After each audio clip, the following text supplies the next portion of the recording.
jesteśmy, nie? Widzisz, szybciutko dojechaliśmy. Ja pójdę, załatwię rzeczy. Wszystkie ładnie, elegancko. A ty, kocie, tu czekaj. Ja niedługo wrócę.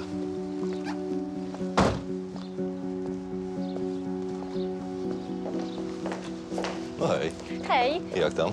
wszystko dobrze? Wszystko załatwiałaś? Tak, wszystko Tak jak prosiłem? Tak. No dobra, no to leć do Sylwii poplotkować, a ja idę załatwiać sprawy. Pa. Hej! Cześć. Cześć, cześć. No, widzę, że Władek dba o ciebie. Jest zajebisty. Tak? Zobacz, co mi kupił. No, już chcę zobaczyć. Wow. Jejku, musi mu zależeć na tobie. Jasne, że mu zależy. Powiedział mi to. Ale on nie jest taki wylewny. Dobrze go owinęłaś, tak ci powiem. To nie tak. Ja go kocham. No co ty bredzisz? No, poważnie.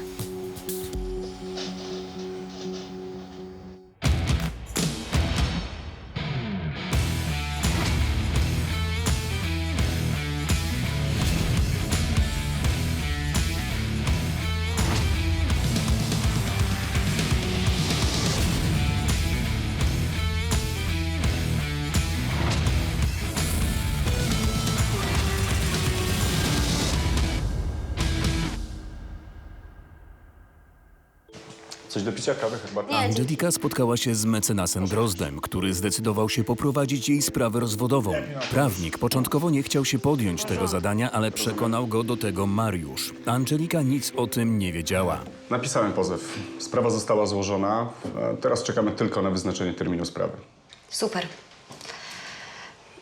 Ale muszę pana o czymś uprzedzić. Chcę być wobec pana fair. Ktoś pana śledzi. Mnie zresztą też. Mnie? Śledzić? Kto? Po co? Koledzy mojego męża.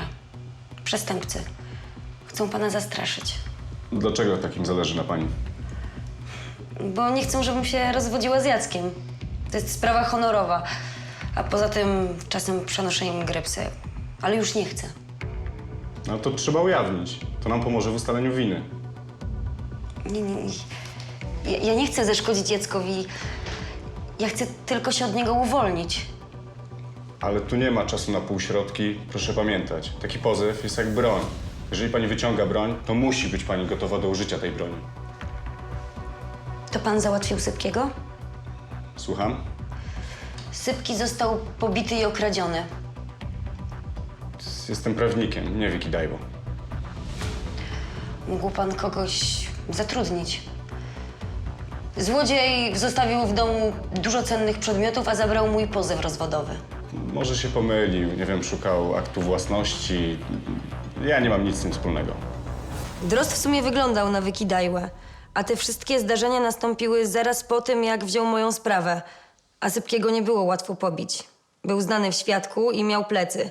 Mało kto by się odważył. Po spotkaniu z mecenasem Drozdem Angelika udała się prosto do Lombardu. Tego dnia pracowała na zmianie z Mariuszem. Dzień dobry. Dzień dobry. Chciałem sprzedać. Ile za to dostanę? Pani, to wygląda na kradzione. Tam pani żartuje, to z domu.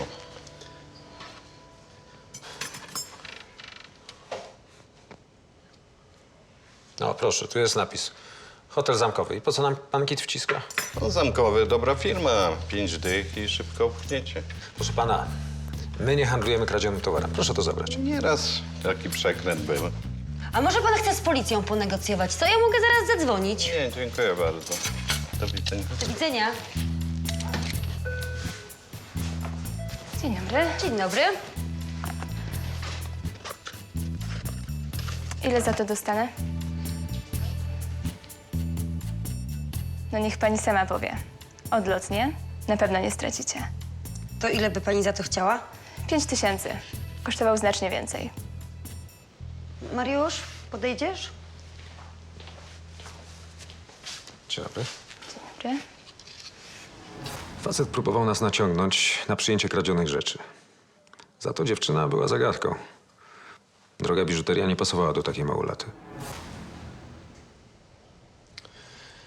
Jeśli to szafir, to mogę dać 3000. To jest szafir. I nówka. Ze 2 razy go założyłam. No to może pani spróbuje to oddać do jubilera. Odpada. Poza tym zamierzam go odebrać. Mam nagłą sytuację i potrzebuję szybką kasę. A mogę maksymalnie dać 200 więcej. To wszystko. No to dajcie mi na większy procent, ale 5000, okej? No, przykro mi, to tak nie działa. Wiem, może pani spróbować gdzie indziej, ale wątpię, czy ktokolwiek da pani więcej. To ile za to dacie? Potrzebuję 5000 za całość, albo idę gdzie indziej. Dobra, to rzuci pani kolczyki i mogę dać 5000.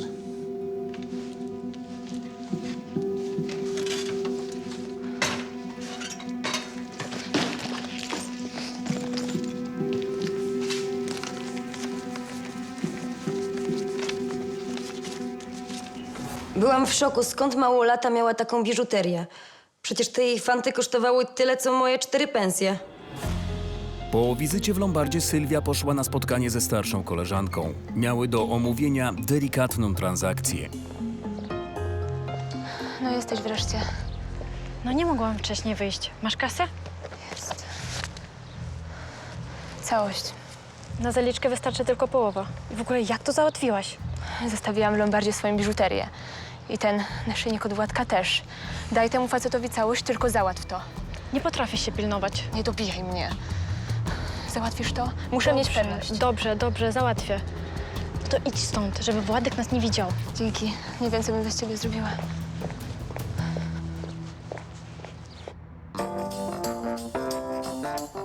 I co, ładnie? No fajnie. No, nigdy nie będzie mnie stać na coś takiego. Ciao, amore. Dzień dobry. Dzień dobry, jestem. Dzisiaj bez męża? A na giełdę pojechał. To miałam chwilkę, myślę sobie przyjdę. O, jaki piękny. No, nie mój, tak tylko przymierzyłam. A pewnie. Co ma leżeć na magazynie, jak można sobie trochę pokorzystać? A ja? O, proszę. Robiłam porządki w szafach, bo jedziemy z mężem do Mediolanu na zakupy. Do Mediolanu? Aha. Ma gest. Tam gest. Pół roku go prosiłam o ten wyjazd, to wreszcie dla świętego spokoju odpuścił. Przecież nie zabierze tych wszystkich swoich pieniędzy do grobu, nie? No a to co pani tam przyniosła? Słuchajcie, może załatwicie to w socjalu. To jest jednak prywata, co? To już sobie złociutka tutaj pozaglądaj, pooglądaj, dobrze? A ja lecę, bo jak ten mój stary zobaczy, że mnie znowu nie ma w domu, to będzie cyrk, mówię ci. To co, zostajemy w kontakcie? No w kontakcie. Ciao, amore. Do widzenia. Pani Mariola miała bogatego męża i szybko nudziła się ciuchami, które kupowała za jego pieniądze. Zaczęła je przynosić do nas, a ja sprzedawałam je koleżankom za ułamek wartości. Sama sobie też coś zostawiałam. Nie podobał mi się pomysł tego pokątnego handlu. Łatwo na tym wpaść, a w przypadku Angeliki miałoby to dramatyczne konsekwencje. Bez sensu się podkładała dla paru groszy na lewo. Przed blokiem Sylwii niespodziewanie czekał na nią starszy partner Władek. Mężczyzna był poddenerwowany. Dzwoniłem do ciebie kilka razy, a ty w ogóle nie odbierasz telefonów. No co ty gadasz? Nie widziałam. Miałam wyciszone jeszcze po lekcjach. No ale jak nie widziałaś, no to co takiego porabiałaś? Byłam u koleżanki, zagadałyśmy się trochę. Nie gniewaj się, kochanie. No ale nie rób mi takich numerów, co? No nie tak się umawialiśmy. Wiem, przepraszam. To po co dzwoniłeś? No wieczorem jest impreza i chciałem, żebyś ze mną na nią poszła. Jaka impreza? Kilku kumpli przyjeżdża, wiesz? No i musisz wyglądać jak milion dolców, po prostu oczarować ich. Aha, i tą czarną kieskę, którą ostatnio kupiliśmy, jakbyś ubrała i ten naszyjnik, który ci dałem, proszę ubierz też i weź. Kurczę, nie dam rady dzisiaj, mam masę nauki. Ale nie wykupiaj się. No, rodzice mnie nie puszczą, cisną mnie do nauki, zrozum. No ale musisz być na tej imprezie, oni muszą cię widzieć, oni muszą widzieć, że jesteś moja, muszą cię podziwiać, rozumiesz? Nie mogłeś powiedzieć wcześniej, wymyśliłabym coś. No ale chyba nie chcesz mnie rozczarować, prawda?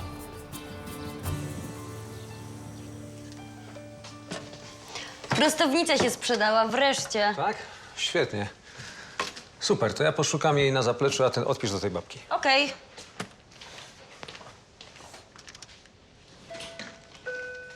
O, to znowu ty. Przyniosłaś coś jeszcze? Nie, właśnie przyszłam coś odebrać, ten naszyjnik. O, to szybko. Tylko na chwilę. Jutro bym go oddała. Możemy tak zrobić? No tak, jak zapłacisz za wykup plus prowizja, to nie ma problemu. Tylko, że ja nie mam kasy. No to jak ty sobie to wyobrażasz?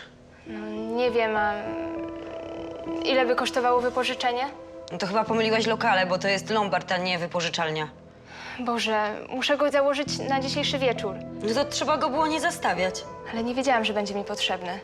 A co, nie masz już kasy? No to zastaw coś innego. Na pewno coś jeszcze masz. No właśnie nie. No to nie mogę ci pomóc, przykro mi. Dziewczyna nie miała kasy na wykup zastawu, bo rozwaliła 5000 w parę godzin. No miała lekką rączkę, nie ma co. A po przerwie Sylwia kradnie cenny klaser swojego ojca. Ale on nie jest twój, co? Mój? Nie kłam. Dostałam w spadku po dziadku. Słuchaj, dziewczyno. Ta wersja jest naciągana jak guma od majtek. Angelika znajduje test ciążowy. To jest chyba tej małolaty od naszyjnika. Skąd to się tu wzięło? Wypadły jej jakieś fanty z torebki, kiedy szukała rzeczy pod zastaw. Pozytywny? No 2 kreski. Co to jest? Rodzice Sylwii odkrywają jej tajemnicę. Zamieniłaś mój klaser na tą błyskotkę, tak? Przyznaj się. Sprzedałaś go? Zastawiłam w Lombardzie. Co? Córka Angeliki znajduje pozew rozwodowy. A ty się z tatą rozwodzisz?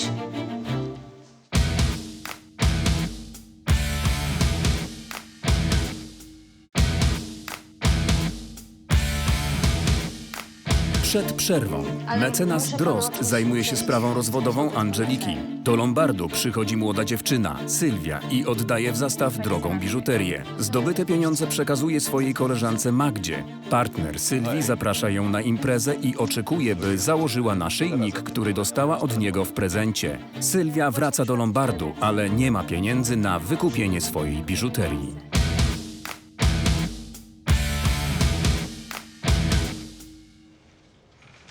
Ale się jej naszukałem. Kto ją włożył między garnki z zeszłego miesiąca? No nie ja. No siema. Wow, jak szybko. No, kochana, jak dzwonisz, że masz fajne ciuchy, to co? To jestem, zanim jeszcze komuś innemu opkniesz. Cześć. Hej. No przecież wiesz, że masz pierwszeństwo.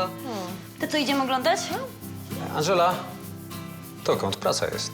No ale przecież jesteśmy na miejscu, a klientów i tak nie ma. No właśnie, jak będziesz grzeczny, to wiesz, potańczymy sobie jeszcze. Kumpela Angeliki byłaby całkiem fajna, gdyby nie to hip-hopowe pozerstwo. Zajmowała się trochę muzyką i pewnie trochę za bardzo się wczuła. Już drugi raz wychodzę z roboty. Nie mogę tak robić, rozumiesz? Potrzebuję z powrotem tą kasę. Za późno. Już zrobiłam to, co chciałaś. Oddałam całą kasę facetowi i teraz ustalę termin na Tito. To nie możesz odebrać chociaż część i oddasz mu jutro? Oszalałaś? Pomyślę, że chcemy go oszukać. To mam przerąbane. Po co ci w ogóle ta kasa? Muszę odebrać naszyjnik z Lombardu. Władek chce, żebym założyła go na wieczór i na jakąś imprezę. No to wymyśl coś. Że zepsuło się zapięcie, że coś się stało. Co to jest problem? Nie rozumiesz. Muszę mieć właśnie ten naszyjnik. Zostawi mnie, jak go zawiodę. No to zastaw coś innego. Wszystko zostawiłam. A ty nie możesz mi pożyczyć? No ale z czego? Nie dostałam jeszcze nawet pensji. To może masz coś pod zastaw? Jezu, wiesz co? Idź do Władka, powiedz mu prawdę. No przecież nie zostawi, to odpada. No to nie wiem, musisz sama kombinować. Ja muszę wracać do pracy. Na razie.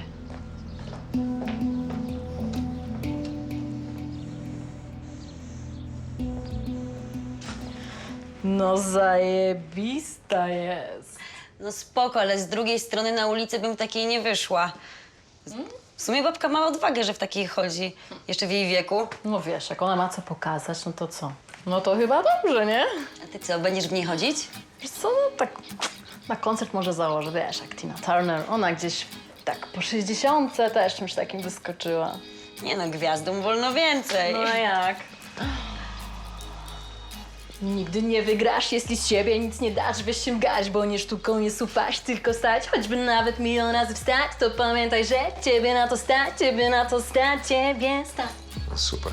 Ale dziewczyny, przesadzacie trochę. No co, nie podoba ci się? Świetnie. Ale Angela, mamy klienta, wracaj do roboty.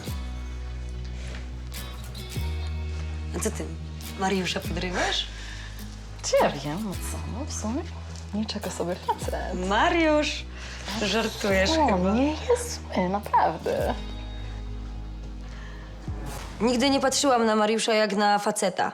Zawsze był dla mnie kolegą z pracy i szefem. Może gdyby nie był taki sztywny, to można byłoby się nim zainteresować. No ale i tak nie w głowie mi były romanse. Miałam poważniejsze problemy. Zdesperowana Sylwia wróciła do domu, żeby poszukać odpowiedniej rzeczy, którą mogłaby dać w zastaw w lombardzie zamiast naszyjnika. Dziewczyna postanowiła wynieść z domu klaser z cennymi znaczkami należącymi do jej ojca.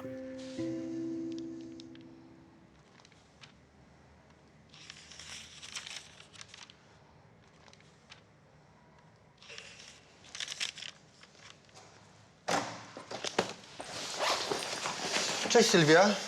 Cześć. Co robisz? Szukam książki o malarzach renesansu. Tutaj?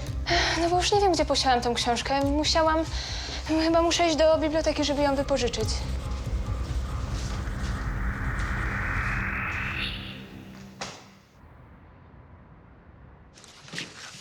No. To jak leży? Świetnie. To co, ta koronkowa jednak nie? Nie, no wiesz co, chyba aż taka odważna to nie jestem. Dobra, słuchaj. 400 za to wszystko mogę dać. No, babka nie mówiła, ile za to chce, no ale to od razu widać, że nawet używane jest warte więcej. No weź, ale ja nie dam rady więcej. Ale spoko, słuchaj, ja ci kogoś ogarnę. No dobra. Prześlę. I cała reszta szybko zejdzie. Dobra. No. Dobra, to co? Wpadacie do klubu na mój koncert? No gdzie wpadacie, jak ja Marysię mam? Ojej, no to weź ją ze sobą, przecież duża jest. Tak? Dobra, słuchajcie. Idę. Pa. Trzymaj się. Pa.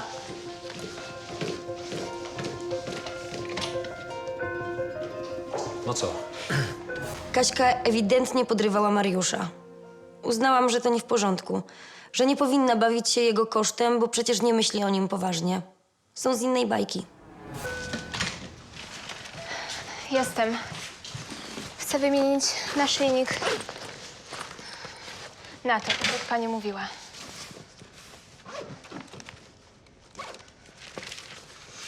Mariusz, weź to zobacz, bo ja się na znaczkach nie znam. O co chodzi z tym naszyjnikiem? Muszę go założyć na wieczór.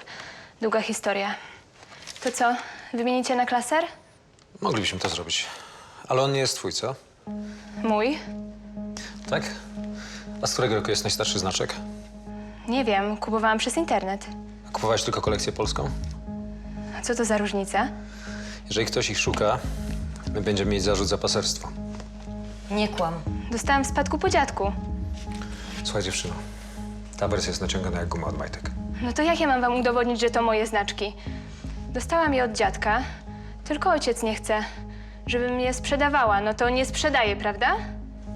No dobra, niech napisze oświadczenie i już. Dobra, przynieś jej papiery. Ratujecie mi życie. Wymiana zastawu to rzadkość. Tym bardziej taka szybka, bo minęło raptem kilka godzin od przyjęcia naszyjnika. Byłam ciekawa, co ta małolata kombinuje. Podejrzewałem, że dziewczyna kłamała. Ale nie mieliśmy tego jak udowodnić. Czasami jako lombard musimy zaryzykować. Wziąłem to oświadczenie, mając nadzieję, że wszystko będzie okej. Późnym popołudniem Sylwia wychodziła z domu umówiona ze swoim starszym chłopakiem, którego ukrywała przed rodzicami. Gdzie idziesz? Pouczyć się do Kamili. Podwieźć cię? Nie, wiesz, Magda jedzie w tamtą stronę i mnie zawiezie. To daj znać, jak skończycie. Przyjadę po ciebie, dobra? Będę nocować u Kamili i wrócę autobusem. Sylwia, ty za często u niej nocujesz. Przyjaźnimy się, to normalne. Nie wiem. Dobra, napiszę SMS-a, jak dojadę i rano, jak będę jechała do szkoły. Więc nie wydzwaniajcie, bo mamy naprawdę dużo nauki, okej? Zrobisz wszystko, żeby się wyrwać z domu, prawda? A ty tak nie robiłaś? Mam swoje życie. Lecę, buziaki. Pa.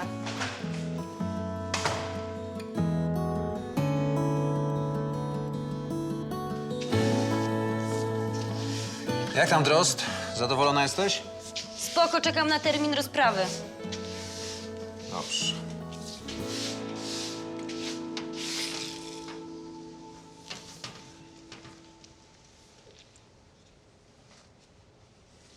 Ty zobacz. To jest chyba tej małolaty od naszyjnika. Skąd to się tu wzięło? Wypadły jej jakieś fanty z torebki, kiedy szukała rzeczy pod zastaw. Co to jest, test ciążowy? Pozytywny? No 2 kreski. Młoda chce usunąć ciążę. 5000 na skrobankę spokojnie starczy. Daj spokój, to jest jej sprawa. Nie no, co ty? Tego nie można tak zostawić. Coś trzeba zrobić. Andrzej, co, chcesz się jej wtrącać w życie? A tobie byłoby miło, gdyby ktoś grzebał w twoim? Ale to jest małolata. Wiesz, ile się głupot robi w tym wieku? Angela, to jest jej sprawa, jej życie.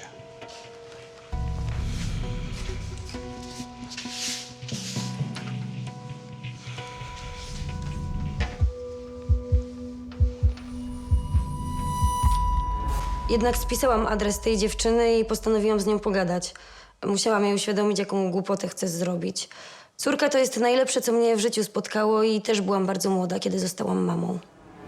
Sylwia przed spotkaniem ze swoim chłopakiem przebrała się w publicznej toalecie w czarną sukienkę, którą zażyczył sobie Władek. Zajebiście wyglądasz. Laska pierwsza klasa. A po cholerę ci tyle tych torebek? W plecaku książki, w torbie normalne ciuchy. No przecież nie mogłam być tak z domu, No cała ty, a co powiedziałaś rodzicom? że idę się pouczyć do koleżanki. I wyszłam jako grzeczna dziewczynka. Widzisz? Jak chcesz, to potrafisz. Chodź, skakuj. Dawaj torebeczki Nie, stąd zabieram. i lecimy.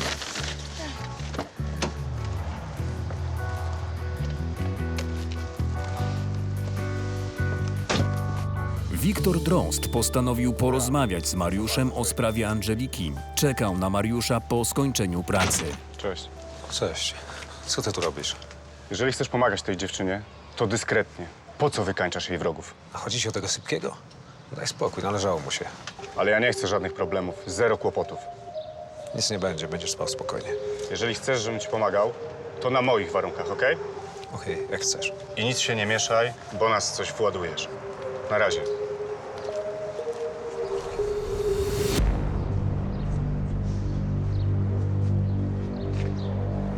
Drozd się spiął, ale ja nie mogłem inaczej.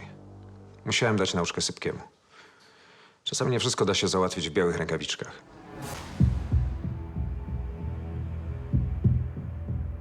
Kolejnego dnia przed pracą Angelika zadzwoniła do Sylwii z informacją, że musi się z nią pilnie spotkać. O co chodzi? Coś nie tak z zestawem?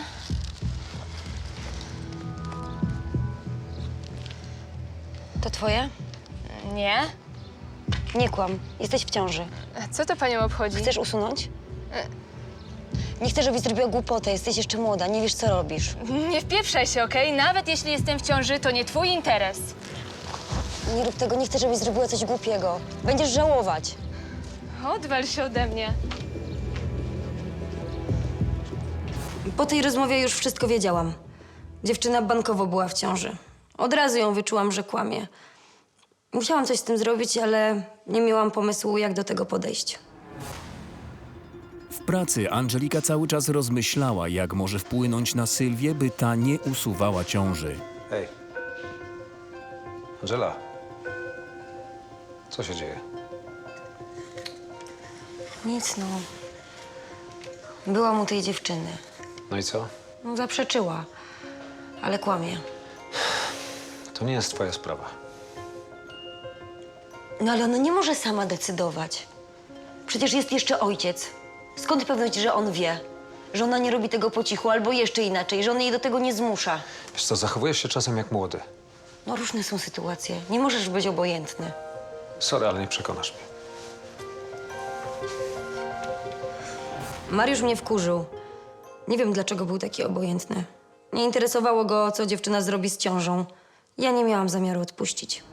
Angelika uknęła teorię spiskową. Wydawało mi się to mało prawdopodobne. No. Też nie podobało mi się to, że poszła do klientki. Ale nie chciałem jej upominać.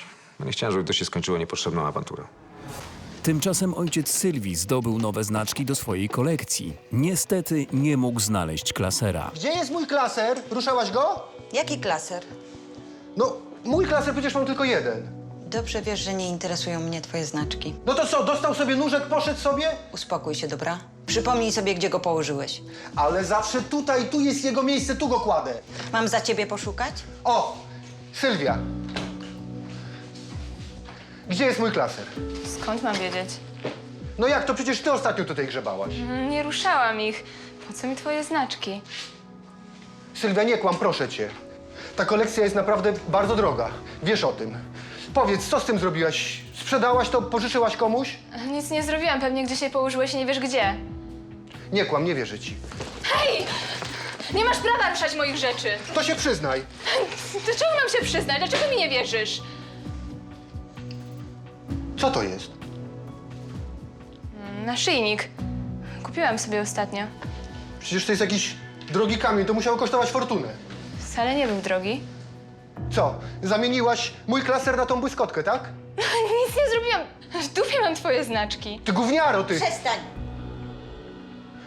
Słuchajcie, przecież wiecie, ta kolekcja jest dla mnie wiele warta. Muszę ją odzyskać. Co z tym zrobiłaś? Przyznaj się. Sprzedałaś go? Nie. Zastawiłam w lombardzie. Co? Dzień dobry. Dzień dobry. Złociutka, słuchaj, pomyliłam się. Sprzedałam nie tą sukienkę, co trzeba, przyniosłam ci tutaj. Ale którą? No wiesz, taką miniówę fantastyczną, za bróżką tutaj, taką rozkloszowaną. To nie mam jej, sprzedałam. Tu są pieniądze. Ale jak to? Co ja z tym zrobię? Błagam cię, odzyskaj mi tą sukienkę. Proszę cię, zanim się mój stary zorientuje. Paranoja. Kobiety urządziły sobie w Lombardzie dom mody. Jeszcze nie mogły z niczym dojść do ładu. Wiedziałem, że z tego będzie zamieszanie. Nie wiem, ja nic nie mogę obiecać. Niech pani poczeka tam w pokoju socjalnym, a później zobaczymy.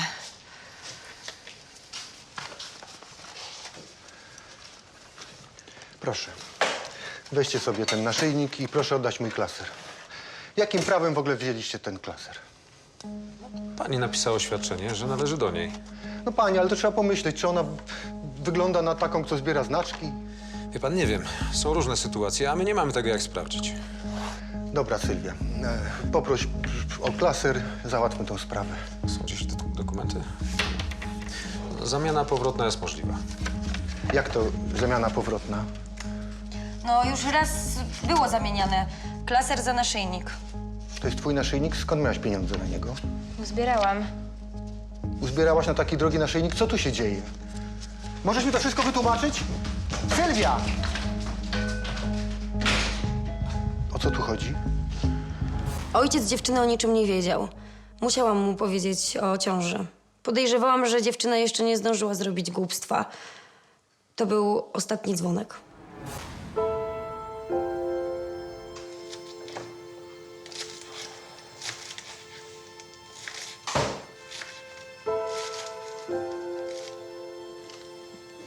A gdzie Sylwia? Nie wiem. Pokłóciliśmy się. Wybiegła z lombardu. Dałbyś jej spokój. To są tylko znaczki, a ty robisz takie awantury. Ale to jest kupa forsy. Poza tym Sylwia chyba jest w ciąży. Co ty mówisz? To nie wszystko. Okłamała nas tą biżuterią. Nie kupiła tego za znaczki. Miała ją wcześniej. Biżuteria za minimum 5000. Skąd forsa? Nie, no nie wiem. Nie wiem, nie wierzę, no... Co ty sugerujesz? Musimy się tego dowiedzieć. Nie powinieneś tego robić. To jest komputer Sylwii. Próbuję poznać prawdę. Zaczekaj na nią, wróci do domu i zaraz nam wszystko wyjaśni. Posłuchaj. W lombardzie znaleziono test ciążowy. Sylwia zachowuje się dziwnie. Wynosi z domu rzeczy. Dostaje od kogoś drogie prezenty. Czy to jest mało? No nie wiem, ale o co ty ją oskarżasz? Na razie o nic jej nie oskarżam. Próbuję się czegoś dowiedzieć. Zadzwoń może do Sylwii i spróbuj ją znaleźć, a ja sprawdzę jej komputer, dobrze? Kiedy ona wreszcie przyjdzie? Bo mój mąż się we wszystkim połapie. A zresztą groził mi rozwodem ostatnio. No, jest pani. I na dokładkę w mojej sukience. Co? Przecież ona jest moja, kupiłam ją. Nie, proszę pani, proszę to wszystko ściągać. Ale gdzie? Ale już.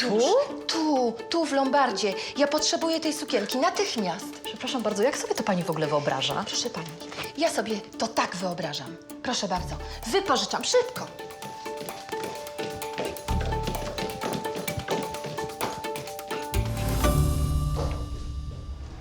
Dom wariatów.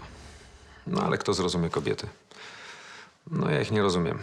No w każdym razie nie takie oszalałe.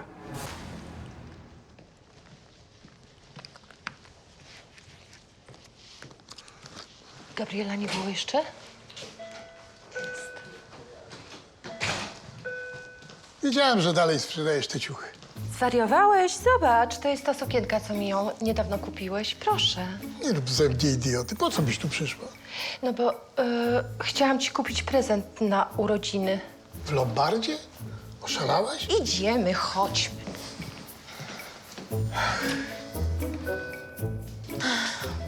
Liza, ma wariatka.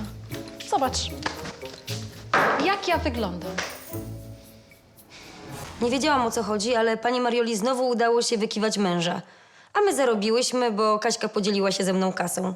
I fajnie. Spanikowana Sylwia wyciągnęła z pracy swoją przyjaciółkę Magdę. Domagała się od niej pomocy w rozwiązaniu swojego problemu. Co się znowu dzieje? Jedziemy szybko na tą skrobankę, bo sprawa się sypie. Ale jak to? Ojciec dowiedział się o zastawie, pewnie wie już o ciąży i będzie afera. No to odpuszczam. Jak to odpuszczasz? Nie możesz mnie tak zostawić. Bo miało być po cichu. Wygadałeś się, więc zapomnij. Ja nie chcę mieć zarzutów.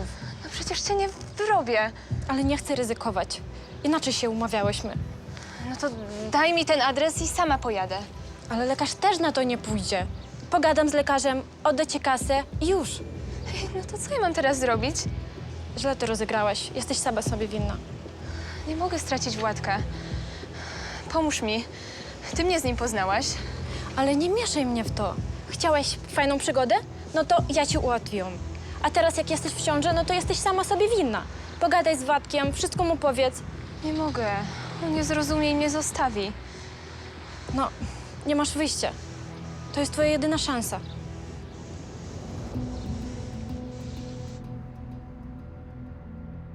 Tymczasem do Lombardu przyszła Marysia, córka Angeliki. Umówiła się z mamą na wspólne zakupy. Już jesteś? Co tak wcześnie? Plastykę naładowali. No to musisz poczekać, zajmij się czymś. Dobra. Cześć młoda. Dzień dobry. Co, podobają ci się? No, są ekstra. Może chcesz wypróbować? A mogę? No pewnie. Daj mi telefon. To je sparujemy, żebyś mogła posłuchać muzyki. Może lepiej odrobisz lekcję, co? Ale przecież może odrabiać w słuchawkach. Ja jak odrabiałem lekcję, to też słuchałem muzyki. No, gotowe. Voilà, proszę. Dziękuję.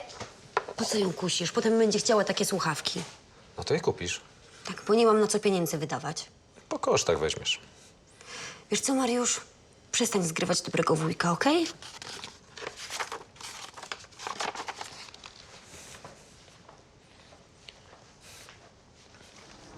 Mariusz mnie wkurzył. Najłatwiej jest naobiecywać cudzym dzieciom. A potem ja jestem tą złą, która nie chce kupić zabawki. Sylwia umówiła się z Władkiem. Chciała mu powiedzieć, że jest z nim w ciąży. Zamiast Władka pojawił się jednak ktoś inny. Co wy tu robicie? Wszystko już wiemy. Sylwia, córciu, coś ty zrobiła. Ale skąd się tu wzięliście? Tata przeszukał twój komputer. Jak mogłaś? Sylwia, przecież ten mężczyzna jest od ciebie 2 razy starszy. No i co z tego? Jestem pełnoletnia i mogę się spotykać z tym, kim chcę. O nie, moja droga. Dopóki mieszkasz z nami, nie możesz robić, co tylko chcesz. Jak pójdziesz na swoje, będziesz mogła pyskować. A na razie to skończ szkołę, dobrze? O! Idzie. Ale co idzie? Co jest? O co tu chodzi? Ty podły draniu! Uspokój się, proszę cię, porozmawiajmy. Sylwia, wytłumacz mi, co się tu dzieje? Kim są ci ludzie? To moi rodzice. Co się dzieje? Chodzi o naszą córkę. No ale ja jej do niczego nie zmuszałem. Ma prawo robić co chce, jest pełnoletnia. Tak? A do usunięcia ciąży też nie? Ona na pewno by na to nie wpadła. To musiał być twój pomysł. Sylwia, to jest jakiś żart? Powiedz mi, co się dzieje. Nie no, zatłukę tego drania zaraz. Proszę cię, przestań.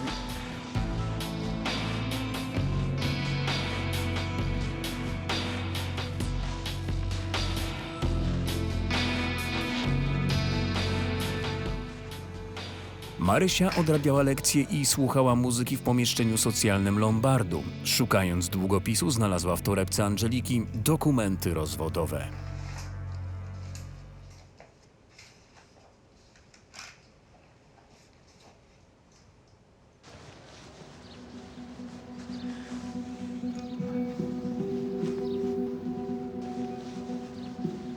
Ja nie chcę żadnych problemów. Nie wrobicie mnie w nic. Ja żądam testów na ojcostwo. Tylko z tobą byłam. Kocham cię. Ale jakie kocham cię, jakie z tobą byłam. Daj spokój. Jesteś podły. Niech pan uważa, co pan mówi. No dobra. Okej, nieważne, czy to mój bachor, czy nie. Załatwię skrobankę, będzie z głowy. Po problemie. Jak panu nie wstyd? Sylwia, ja się nie zgadzam na usunięcie tej ciąży. Ale to jest naprawdę dobra oferta. Sylwia zda maturę, skończy szkołę. Jakby nic się nie stało. Nie zostawiaj mnie. Nie chcę cię więcej widzieć, kretynko.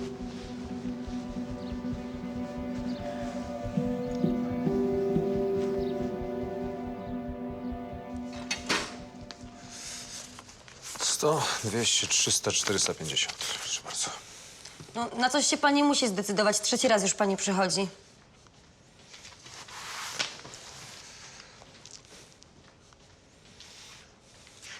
A ty się z tatą rozwodzisz?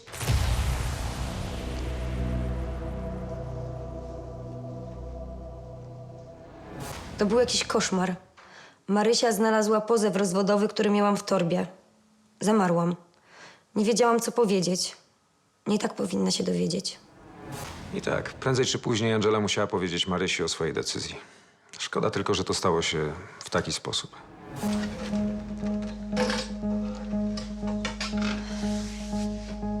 Marysiu, to nie jest dobre miejsce na takie rozmowy. Pogadamy w domu, co? Nigdzie z tobą nie pójdę. Marysiu, zrozum, to nic nie zmieni. I tak rzadko widujesz tatę. Właśnie, że zmieni. On chce do nas wrócić. Czeka na to. Marysia, nie znasz taty, bo nie o wszystkim ci mówię. Mamy przez niego tylko kłopoty. Niby jakie? Przecież on siedzi w więzieniu. Nie rób ze mnie głupiej. Zrozum, kręcą się wokół nas niebezpieczni ludzie. To są koledzy taty i chcą od nas różnych rzeczy, a tata nie chce im powiedzieć, żeby przestali. A jak im powie, to nie będzie rozwodu?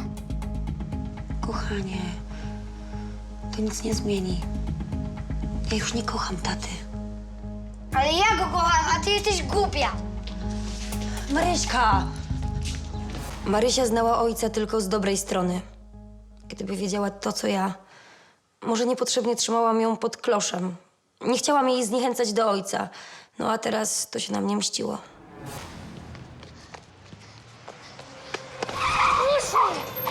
Uważaj, spokojnie. Marysia, nic nie jest? Już wszystko z nią okej, w porządku. Dziękuję panu. Jezu. Marysiu, ja ci wszystko w domu wytłumaczę, tylko daj mi szansę, okej? Nie, już wszystko wiem. Jesteś podła i wstrętna. Nienawidzę cię, kocham tylko tatę. Co? Problemy? Na to wygląda. Jeszcze raz panu bardzo dziękuję. Przepraszam, ja muszę iść. Jasne. Tego dnia wszystko sprzymierzyło się przeciwko mnie. Marysia dowiedziała się o rozwodzie, a potem prawie wpadła pod auto. Sylwia z rodzicami starali się na spokojnie omówić problem, jakim była ciąża córki. Czemu ty to zrobiłaś? Nie wiem. On był inny niż moi rówieśnicy. Jest tylu fajnych, młodych chłopaków. To są smarkacze. A za co brałaś pieniądze? To były tylko prezenty. Za co? Za nic, za to, że byłam... Że byłaś dziwką, tak? Przestań, proszę cię. Jeszcze nie skończyłem. Ale ja skończyłam, nie będziesz mnie wyzywał. Mówię ci tylko, jak jest. Nie rozumiesz. się w nim zakochałam. W tym draniu, tak? Nie znasz go. Wszystko robiłam, bo chciałam. I nic wam do tego. Przecież on cię nie chce. On nie chce ani ciebie, ani twojego dziecka. Nie słyszałaś, co mówił? Tylko dziecka nie chce. Nie wybaczy. Nawet o tym nie myśl. Sylwia, nie powinnaś usuwać tej ciąży. Dziecko nic nie jest winne. Skarbie, uspokój się, nie płacz już. Nienawidzę cię, no. To ty powinnaś siedzieć w tym więzieniu. Byłoby lepiej. Jak ty tak możesz mówić? Angela, zamknę was, bo wszystko słychać. Chcę być sama.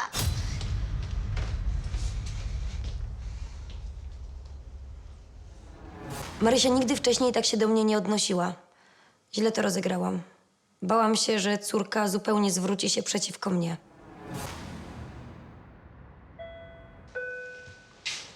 Dzień dobry. Dzień dobry. Przyszliśmy po znaczki, a to chcielibyśmy sprzedać. Zniszczyłaś mi życie. Sylwia, uspokój się. Chciałam ci pomóc. To nie pomogłaś, spieprzyłaś mi życie. Angela, zostaw nas samych. Spieprzaj.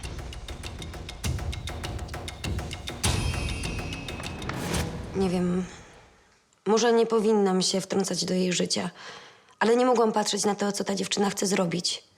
Są ludzie, którzy starają się o dziecko latami. Może da szczęście komuś innemu.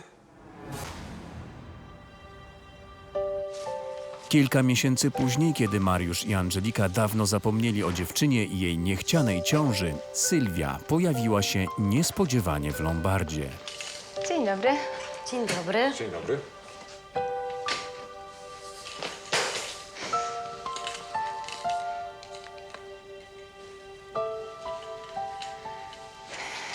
Przyszłam podziękować. Mnie? Pani może nie pamięta. Pamiętam. Bardzo dobrze.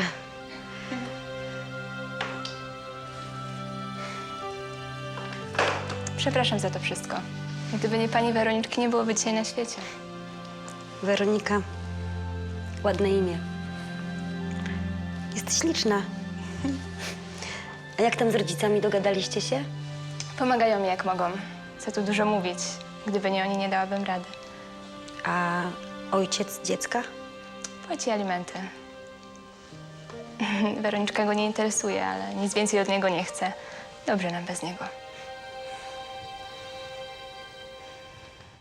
Więcej informacji o serialu na naszej stronie, na Facebooku i Instagramie.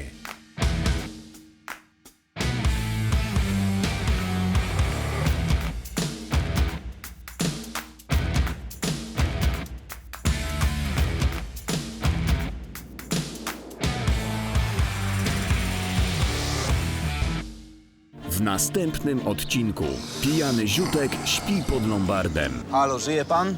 Co jest? Ziutek! Pobudka, mistrzu! To już rano? Oj. Co jest? Żona cię z domu wygnała, czy co? Nie, ja w interesach. Pan Zygmunt zostaje wyrzucony na bruk. Potrzebuję jakichś pieniędzy, wie pan, żeby kupić jedzenie, żeby wynająć jakiś kąt, opłacić to wszystko. No. Lolek wdaje się w szarpaninę z właścicielem kamienicy. Znowu chcesz po mnie dostać? Słuchaj. Grażyna znajduje złodzieja swojego telewizora. Oskarżyłam Ziutka, a to jego kumpel od kieliszka ukradł telewizor.